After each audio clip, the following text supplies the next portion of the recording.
Okay, it's 8 o'clock. Hello, everybody. My name is Will Lin. I'm an SMD from Chicago. Um, my CEO is Sunny Ken and also Ling and Mark. I've been in the business for about 7.5 years. And recently I just hit my 250,000 ring. Today I'll be sharing with you on retirement. So I made these slides about 3 years ago, but I updated with the new info today, okay? Okay, so I'm sure most of you guys, when you attended BPM, you all saw the three-legged stool, right? For people my parents' age, back in the days, they only need these three things. They need Social Security, they also need a pension, and with some personal savings, they will have enough money for retirement.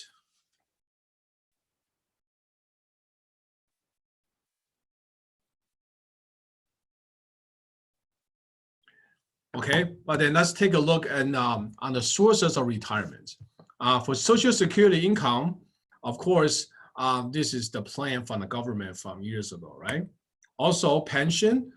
Some companies from the past, they will give, if you work for them for many years, they'll have a pension for you to use, right?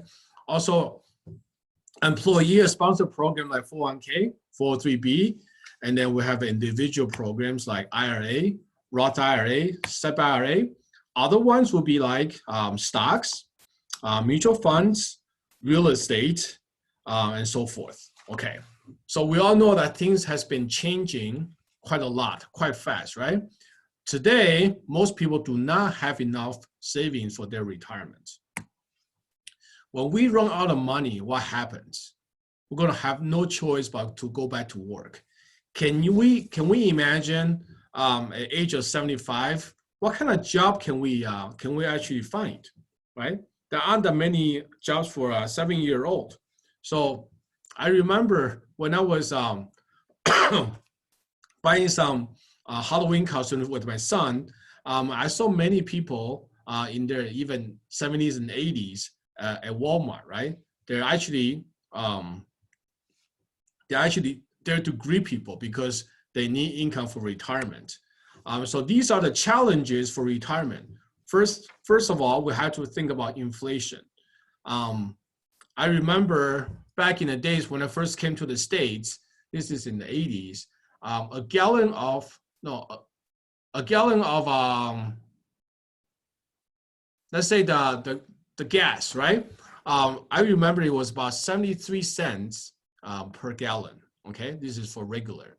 Now it's about 250, 270, right? So the price for inflation is a lot. And then we have Social Security. I know that was the plan from the government, but then that's actually slowly depleting, right?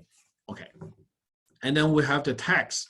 Of course, tax will be increasing according to the numbers, and we can go through that later. Also, think about longevity, okay?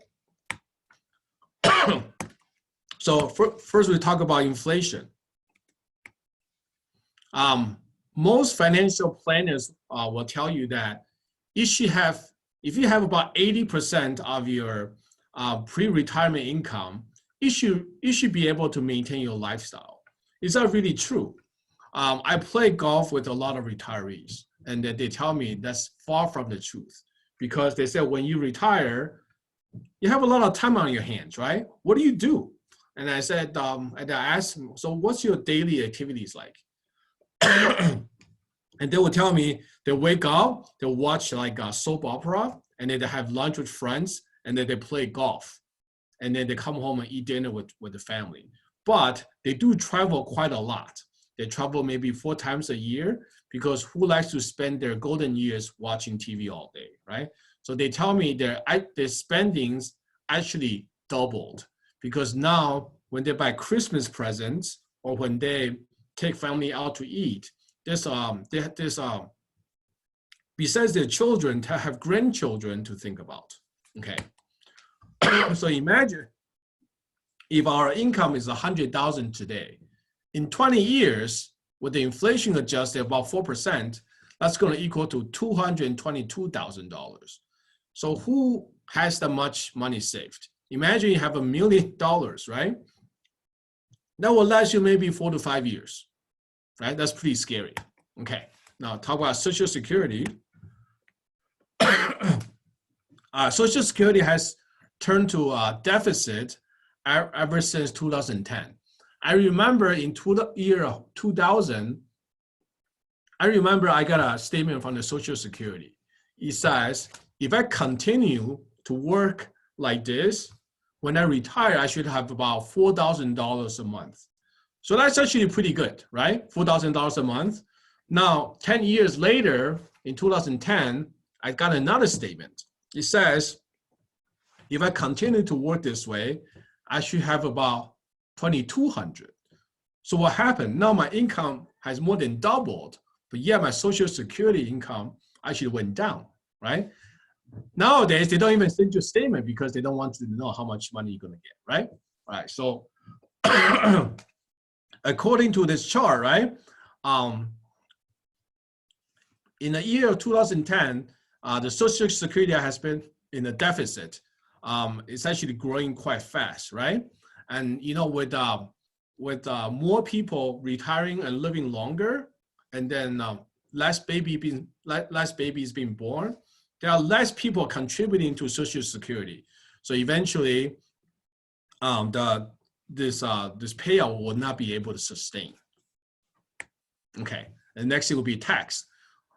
We all believe that tax should be high in the future, right? Let's take a look. So this is the U.S. national debt clock.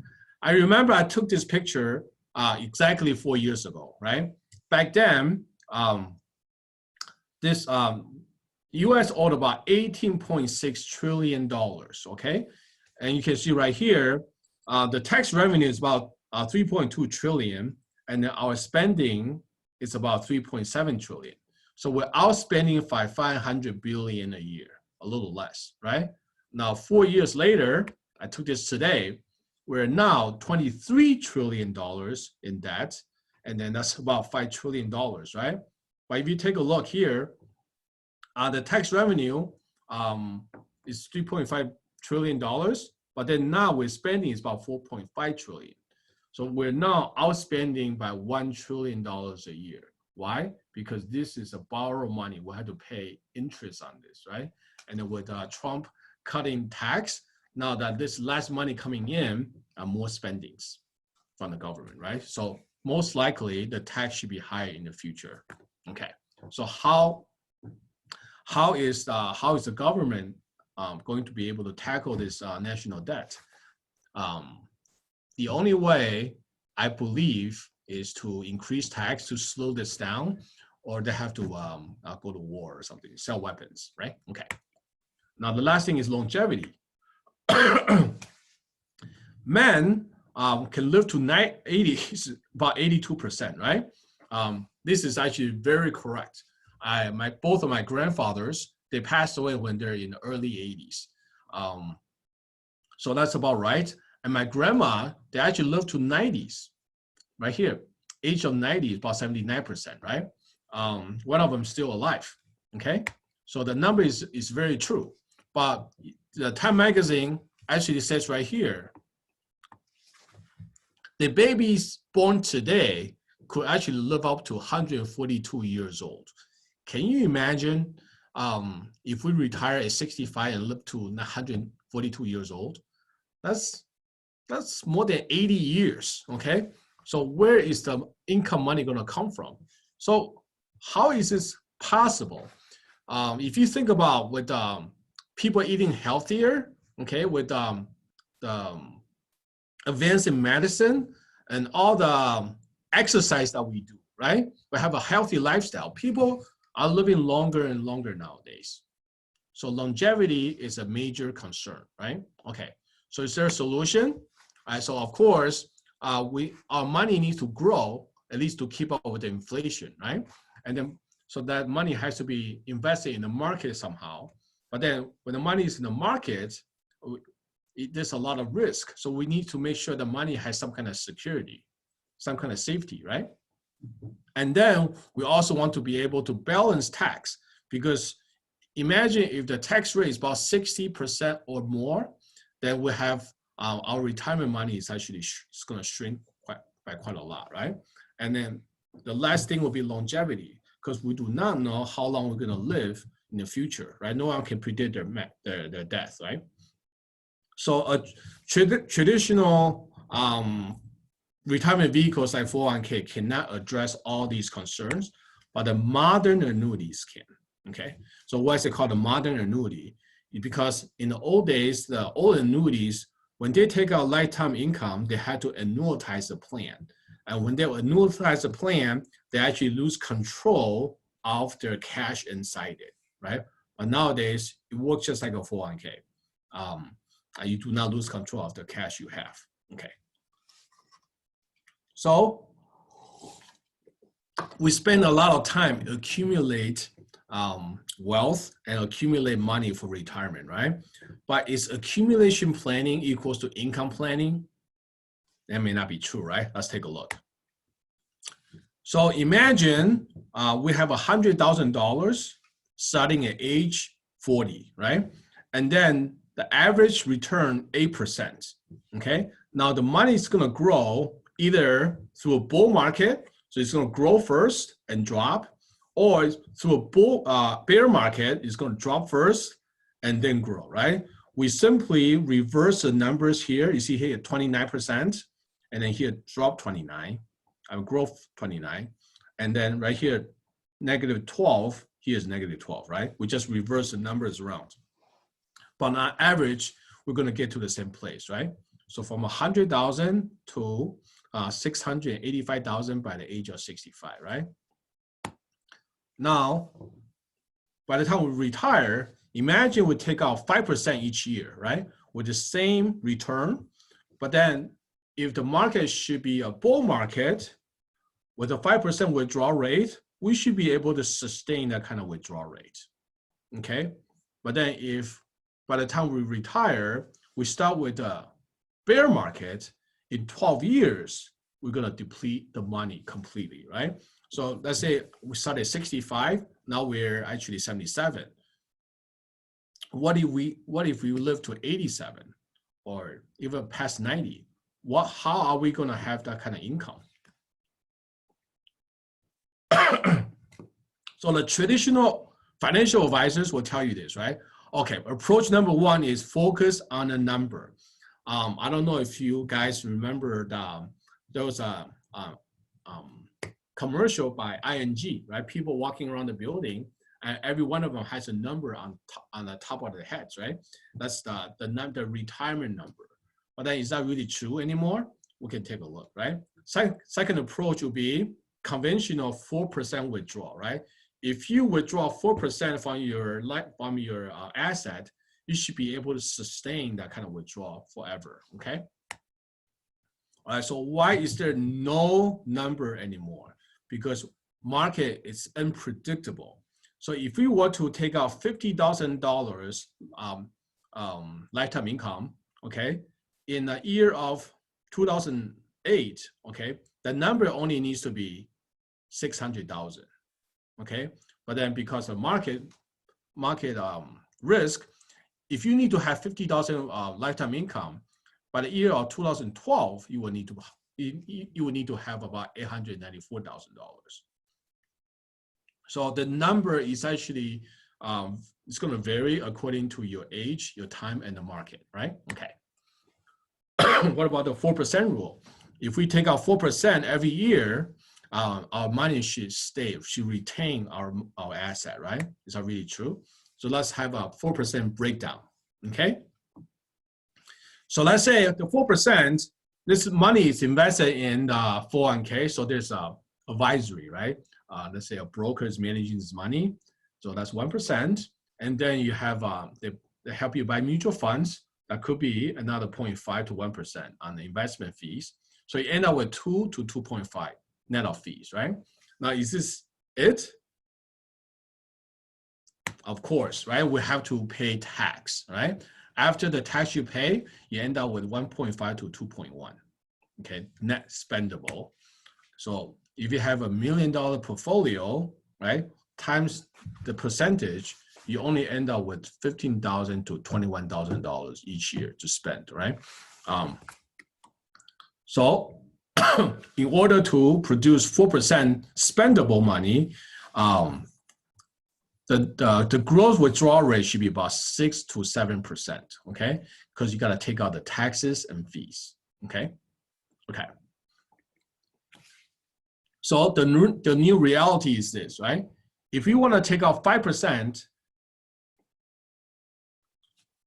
the chance of that to happen with 100% in equity, 0% in bond, the probability of that is 60%, okay? But then we all know that when we're older, we're gonna adjust our portfolio to more into the safety, right?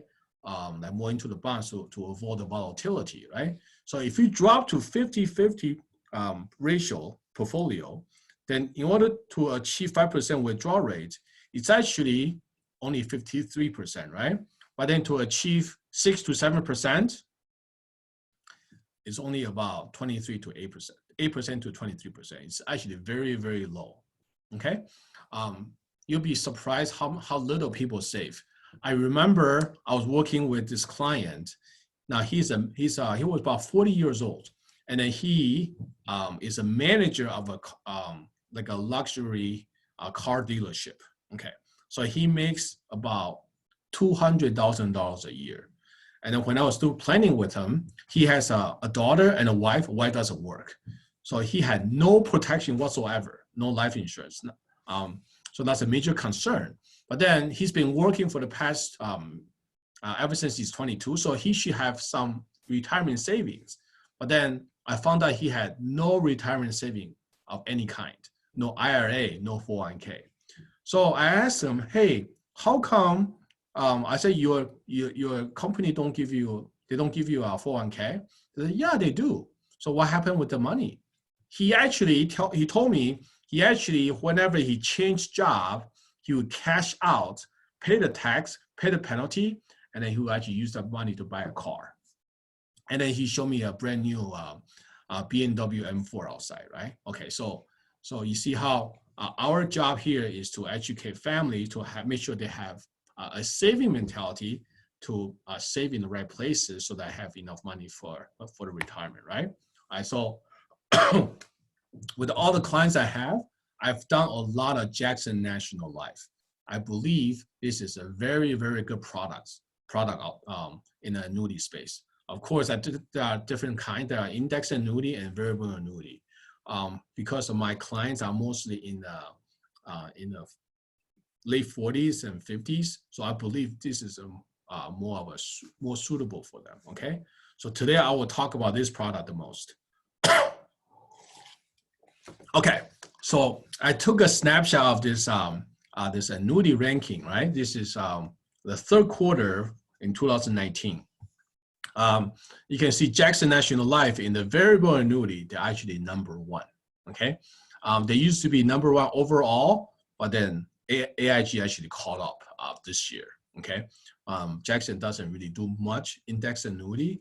I know that they also have some, but Transamerica do not carry Jackson National Life's index annuity, okay? You can see after 3 quarters, there are a total of about $184 billion new money came into annuity space. It's a very, very big topic, right? Okay. So Jackson has many, many providers they work with, right? You see how there's BlackRock, American Funds, UBS, and PIMCO is mostly all bonds, Morgan Stanley. So there's about over 120 mutual funds you can pick from. There's a lot of selections, right? There are different types of funds. You can even find like funds with index strategies, or precious metals, REIT and everything, okay? You see how the gold color ones, these are mutual funds that have money managers behind them, right? These are actively managed. And they have the blue ones, these are more like a passive type of investment you can pick from, right? Okay, different kinds. All right, so My clientele is mostly suitable for Freedom Net rider, right? I also do some Flex EV for retirees. That's something that you can learn later. Okay. So Freedom Net. So in a bear market, right? Let's say when the market performance is actually lower than a 6%, then you get a 6% bonus on the pension value. Now remember, pension value is not actual money. It's a value that's used to calculate how much lifetime income you get, right? So let's say if after 12 years, your initial deposit has not doubled, then they will double your initial deposit on the pension value after 12 years, okay? In a bull market, when the market is actually performing higher than the 6%, you will get an annual step up, okay? So good thing about this is once you get an annual step up, the next bonus, if the market shift performs less than 6%, the new bonus will be based off of the new step up. Most index annuity will be based off of the deposit. It's very different. So in this way, it's a compounding interest in a way, right? Okay. Now they also offer quarterly lock. This is a new feature that just came out. So 1 year, they'll credit you the bonus after 1 year, but then with a quarterly lock, they can look back and check where which quarter has the highest value. They'll give you that. So that's an option that you can pick. Okay. Now the Freedom Net also has the earning sensitive adjustment rider, right? This is a very good rider. It lets you take out additional money. So let's see how this works, right? This feature allows you to take more income when you have earnings over your previous year's contract value, right? Okay. You can take as much as 40% up to 2/3 of the maximum allowable withdrawal amount remaining. So I told Jackson, I said, hey, how come you guys allow this to happen? Because most other annuities only allow about 4.5 to 5%. They said, well, because they don't spend money on advertising, and then they're able to save a lot of money, and then so they want to give clients additional withdrawal money to pay for the tax part. Okay, that's what they told me. So after calculation, if you put this, if you invest for several years, you should be able to take out 8.33% when you retire. Okay, and when the balance is completely depleted, it will be dropped down to 5%. Okay, so this is how a variable annuity works. Okay, so annuity always has two phases, right? First phase will be accumulation phase, and then you have a distribution phase. So 401k only gives you the accumulation phase. It doesn't give you exit strategy, right? All right. In this case, we have a contract value. Now this money is invested in the market. It's going to go up and down, right? Up and down. And then, of course, you have a pension value on top of that. Okay. This is used to calculate lifetime income. All right, so I know people, they raise their hands. I will answer all your questions after my presentation, okay? All right, so let's say first year, the market should perform less than 6%. But they will give you a 6% bonus, okay? Right here. So you see here, the market went down, and then they give you a 6% bonus, okay? Here, the market had a big drop, 6%. But then if the market should perform higher than the 6%, they give you a step up. Okay, in this case, let's say market went up 20, they give you 20%. So your bonus will, let's say the next year the market should drop, your bonus will be based off of the new step up value. Okay, so it grows like a staircase. So let's say when you retire, you have it's going to go into distribution phase, right? All right. So you use the pension value to calculate how much lifetime income you get, right? When you do that, you have a lifetime income.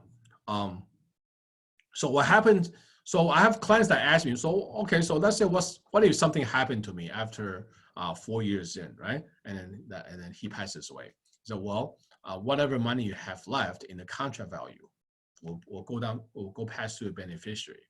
So he said, well, okay, that's great. So that means if I were to put my money here, the only thing I really care about is the pension value, because that's used to calculate how much lifetime income you get, right? The contract value is mostly for death benefit, and then he had insurance for that part. So he feel like, okay, now I'm covered, because if I were to live too short, then insurance covered that kind of risk, right? If he lives too long, then the annuity will cover that risk. Okay. So this is a sample illustration on the Freedom Net. Okay.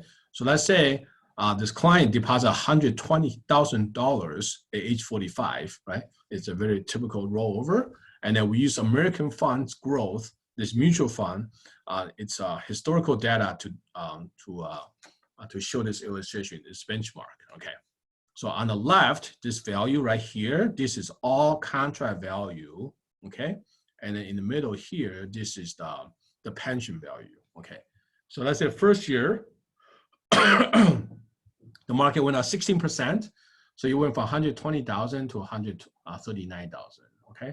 So this is the reason why the withdrawal value is lower, because this is with the surrender charge. The surrender period is actually 7 years. Okay. Well, the market went up 34%. Now you went to 186,000, right? It's called a step up, right? You see the up arrow right here. The year after, market went down 7%. Now that's lower than the 6%, right? So now you get a bonus, 6% based off of the 186,000, right? But the contract value actually dropped. Okay, so the year after it went up 18%, but then you see right here, you still get a bonus. Why? Because whenever the new step up for the new step up to happen, the contract value has to be higher than the protected balance, the pension value. Okay, you see right here, this went higher, right? So that's why there's a step up. Okay, but the market went down again, you get a protected value, right? Okay. So you see, for the last 4 years, the market did not perform very well, right? So he get 4 bonuses right before he retired, right? So the max value right here was 1.3 million, okay? And then market went down. It went down to about 1 million when he's about to retire, right? But because of the bonus, now his pension value is actually 1.6 million. So 5% of 1.6 million, it's about $80,000 for life, right?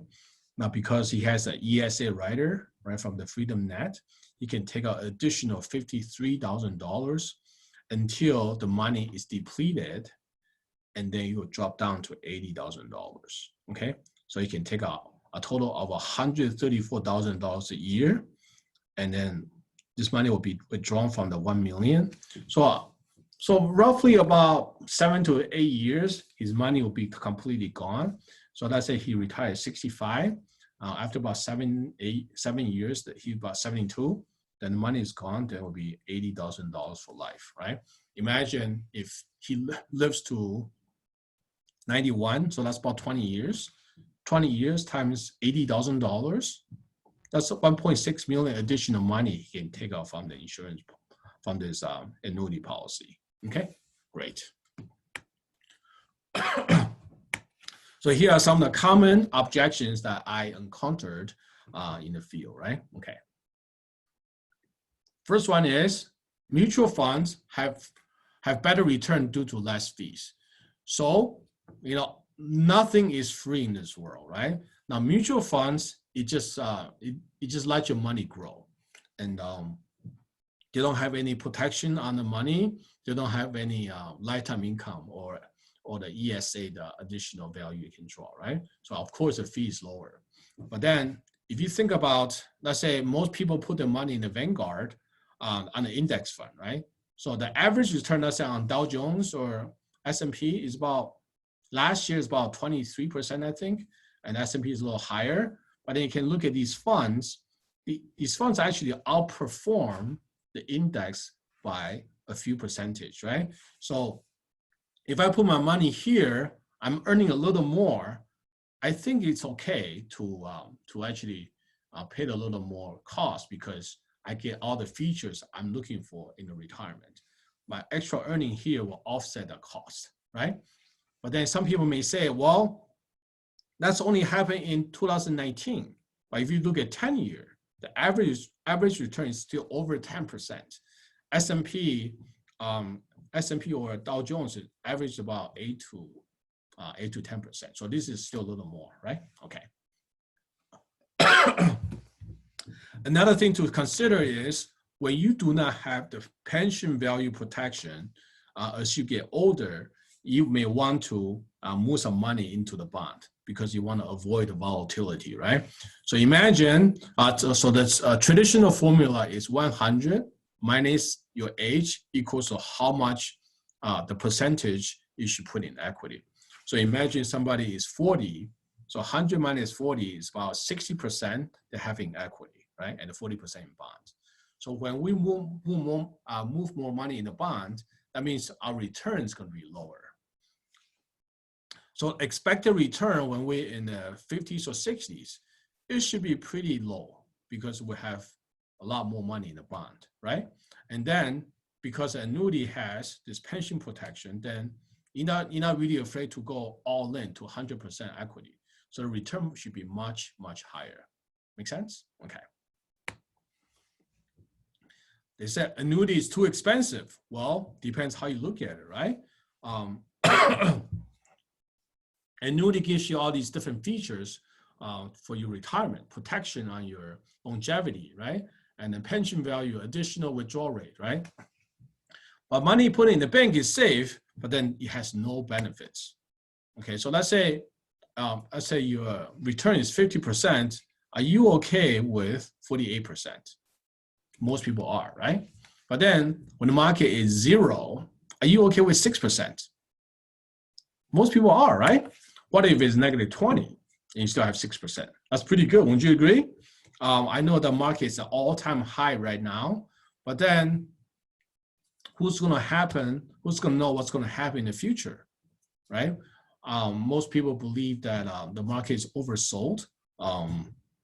With the interest rates return is so low, people have no choice but to move money into equity because they need to have the money to beat the inflation at least, right? So once the interest rate should rise, then market should have correction, which what's happening in China that should also impact the market a little bit in the next few months. Okay. Now fees are controllable, but market is not, right? A peace of mind is always priceless, especially when we retire. Okay.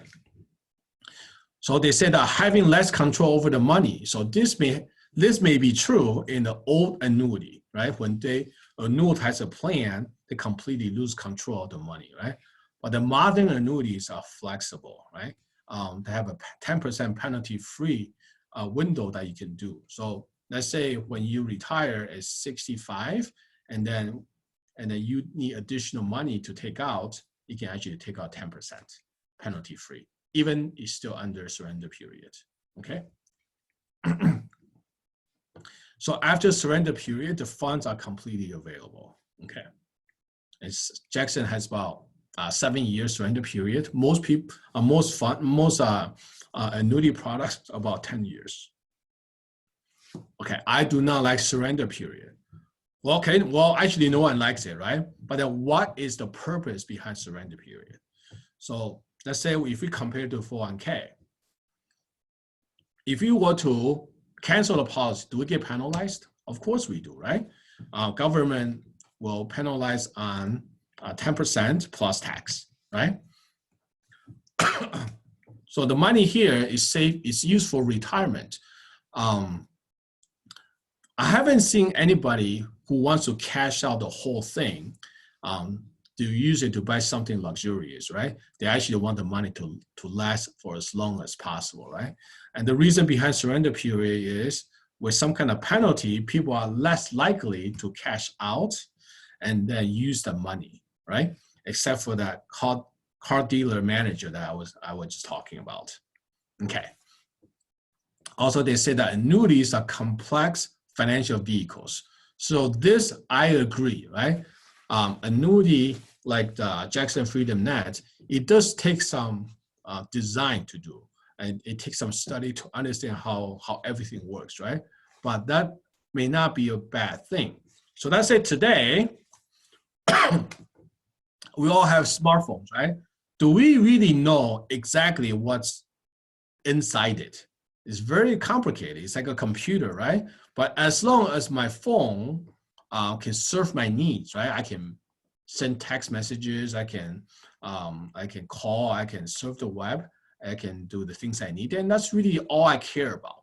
So when I talk to clients, if the features that they're buying is suitable for their needs, then it doesn't matter how complicated it is. It's actually worth their money, right? Worth their time. So when we do financial planning, usually we talk about why they need it and how it benefits them. So when they see the benefit versus the cost, they're actually okay with it. Okay. So that's the end of my presentation. I still have about 20 minutes. I will open up, and then you guys can ask me all the questions, okay? Okay.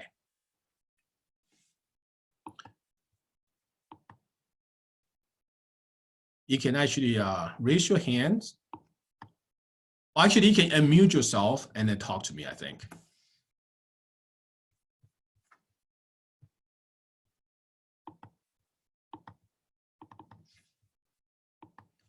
Can you guys try to unmute yourself?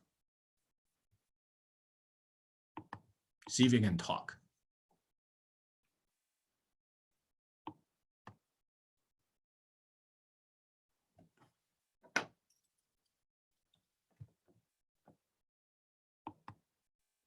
Okay, so here are the chats.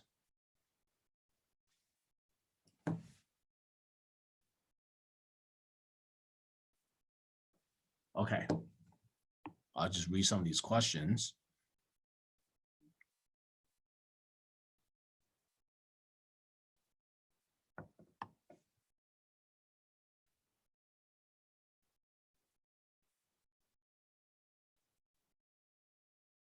It says right here, if the annuitant passed away before he fully depleted his money, does his beneficiaries get all the remaining protected value or contract value? The beneficiary will get all the remaining money, which is a contract value, okay? Protected value is only a number to calculate how much lifetime income the person should have. So they want to have a cost breakdown. Okay.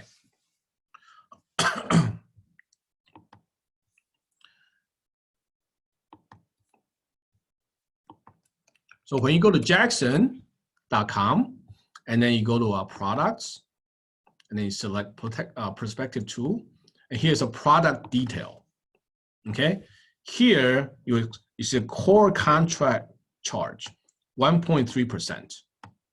Okay, and the 1.3% is called an M&E fee, right? It will buy you all these features right here. Okay, it's called standard benefits. There's many different things you can go through. Okay, and the second cost will be on the mutual funds.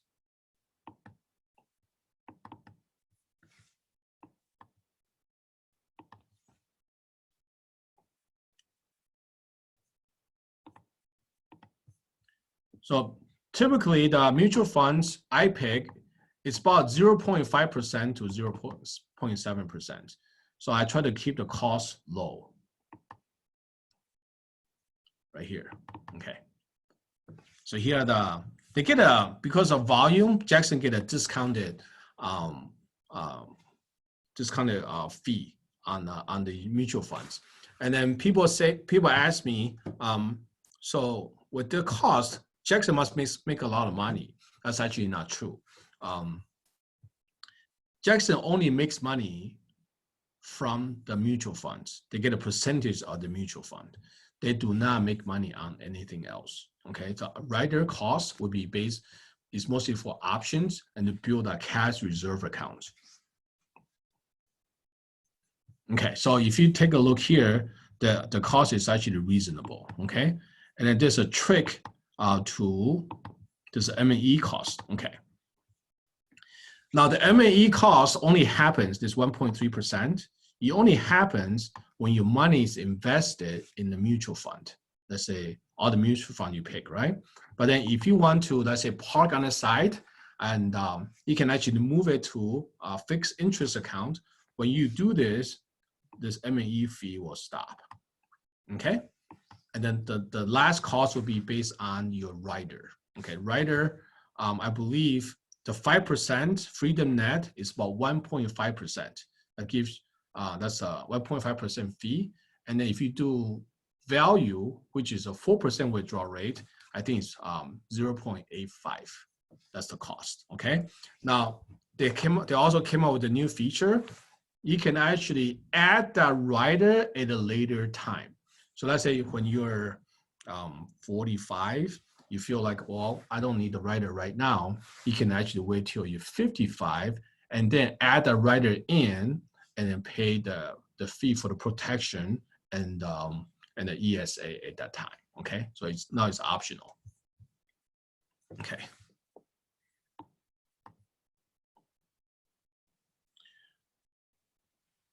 How often you will come to, no. So I'll talk about cost, okay?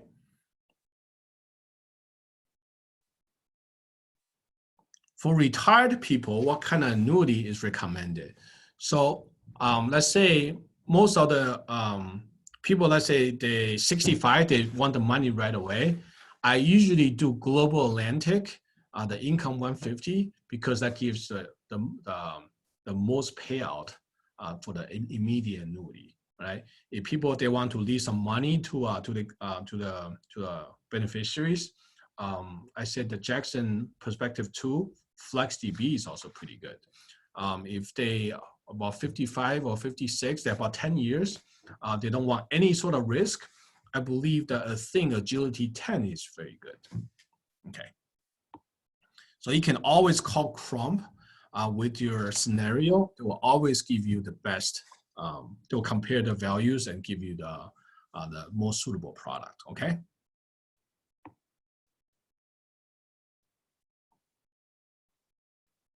Do you need security license to sell Jackson National Life? Yes, because this is a variable product.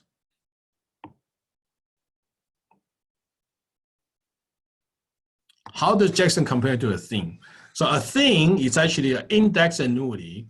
It's based, it's a single premium. Once you deposit the money, I think you have only 1 year to put additional money, and then you cannot do that anymore because it buys options. And then the return rate is actually quite low compared to Jackson, because Jackson is tied to the market. It can earn as much as the market.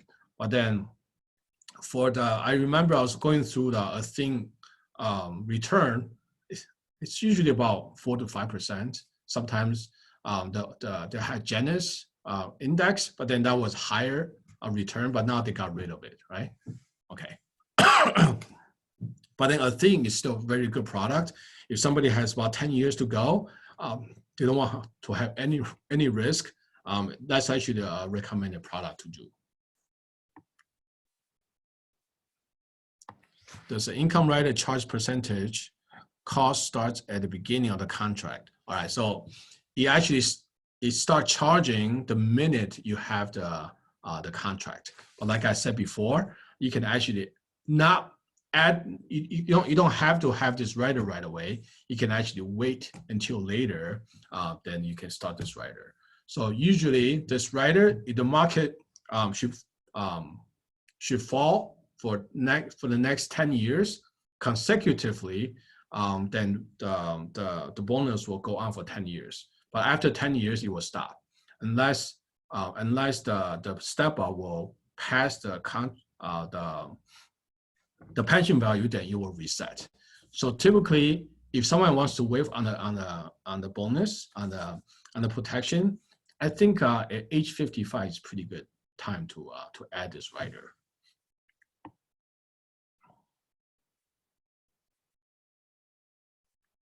Can you please repeat the fees if the mutual funds are placed in mutual funds? Okay. So you can actually request for this list. There are different types of fees, right? Because the different money managers and the different money pool. This is something you can talk to your manager or SMD about. Okay. So typically, I try to keep it low, under 0.7%. It's very reasonable because a lot of these are actively managed, kind of like a T. Rowe Price. Okay. Can you discuss on FlexDB when you recommend it? So I play golf with retirees, and a lot of times they have a lump sum of like a big amount of 401k. For example, I was working with this client. He's turning 65 in about 2 weeks. Okay, so when I was working with him, he was 64. So he is 64, but his wife is only 48 years old. Okay, so he told me that his wife has not been working, and he wants to make sure she's okay when he passes. So this will be a perfect scenario for FlexDB.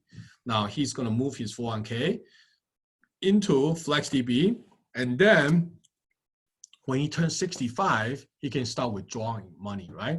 He had about $500,000 in there, so he can continue to take out that money. When he passes, the $500,000 will pass on to his wife. He did not qualify for life insurance, so this was the only option for him. Okay, so another scenario would be like this. Let's say husband and wife.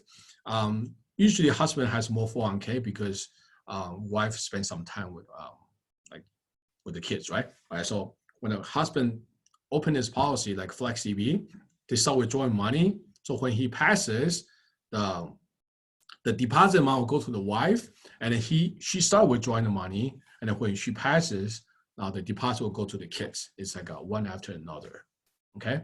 Also, another way to maximize your money is if they don't need the withdrawal right from the lifetime income, they can actually use the money to buy life insurance for the maximum payout.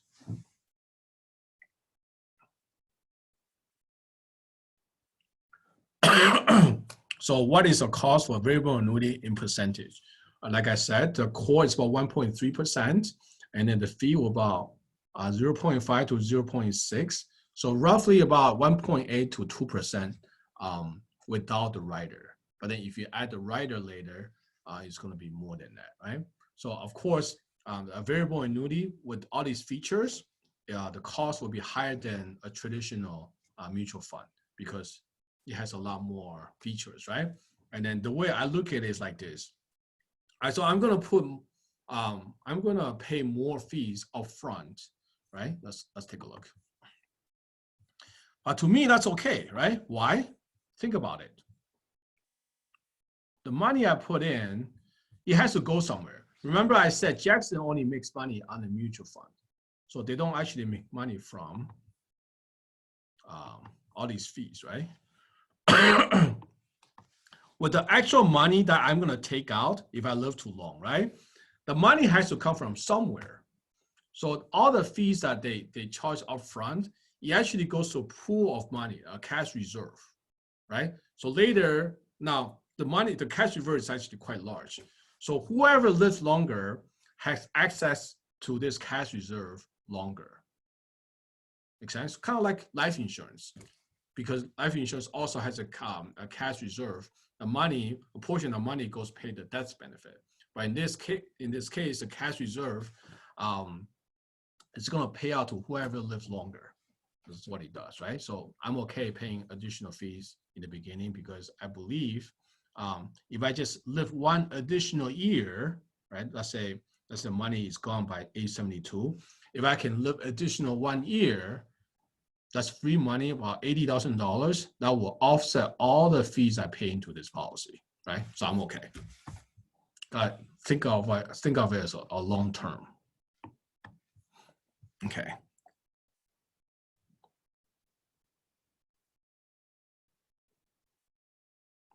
So say, hey, it's too low to start an annuity. So that's not true. I remember the oldest age I've done annuity. He was 78 years old, because he was actually tied to an RMD, his retirement money. So might as well move it to immediate annuity, because if he has to take out income, might as well put it into somewhere where, in case he lives long, he can take out for life, right? Okay. Yeah, 78. Because index annuity has very low fees, and some of them, like a thing, they don't even have any fees. So, okay.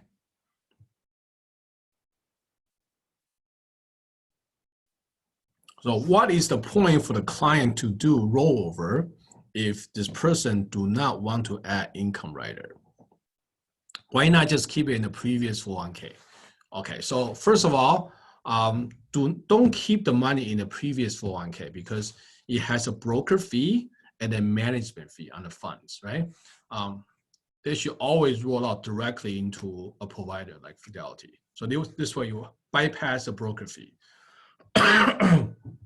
So why would somebody move the money here if they don't want to the income rider? They can actually choose the elite access. Okay, elite access also does not have income rider. It's a pure investment. So why would they do this? Because if you think about the mutual funds, the performance of these funds, okay, a lot of these funds actually closed to the public.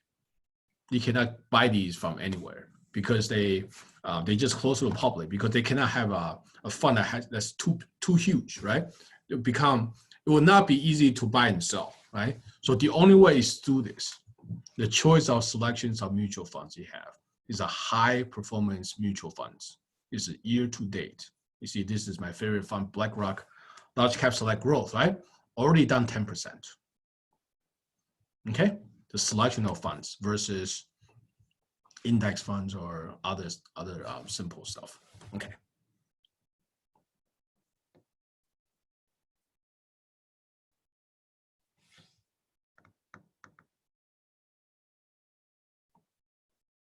So I personally like a thing more than nationwide index annuity, because I think the cost is one thing, and then the features are a little better.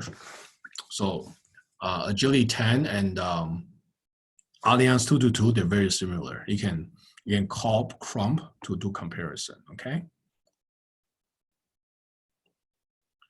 So I usually only do FlexDB when when the client do not qualify for life insurance, or when they're already retired and then they want to leave some money to their beneficiaries.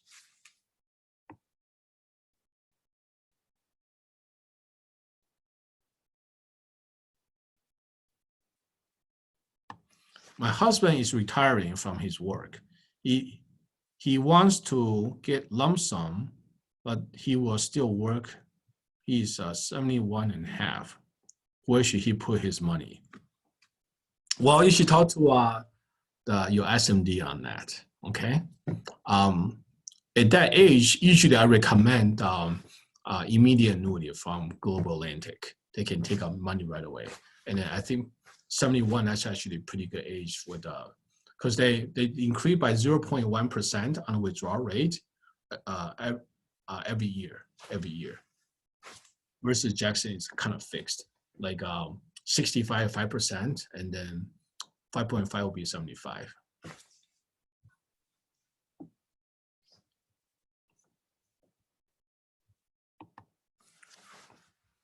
What's the solution for 80-plus-year-old who has 500,000 and wants annual lifetime income with DB? the FlexDB is actually pretty good. You can move the money in and put it into a safe investment and then start withdrawing. FlexDB is actually very good for cash deposit because has a lot of tax benefits. After what age you do not recommend VA?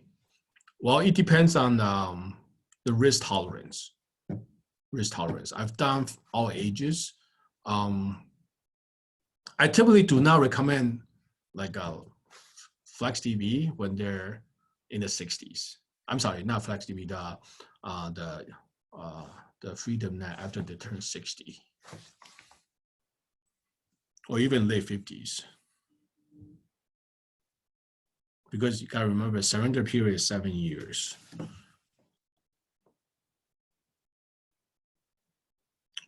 I also found out that when you have money in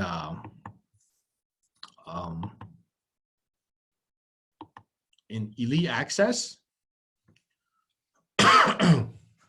you can actually roll elite access into a flex perspective 2, and they will still pay you commission.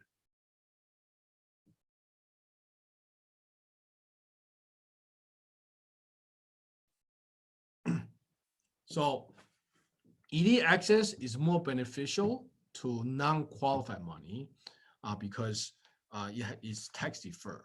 But then I remember I did open some elite access with qualified money, like people that have Roth.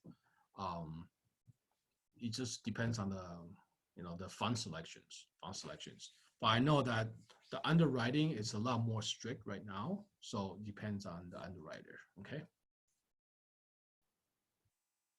Okay, so that's about it. My time is up. Thank you, everybody. If you have any questions, let me know, and I'll do my best to answer your question, okay? If you need my information, you can contact your SMD. Thank you. Bye-bye.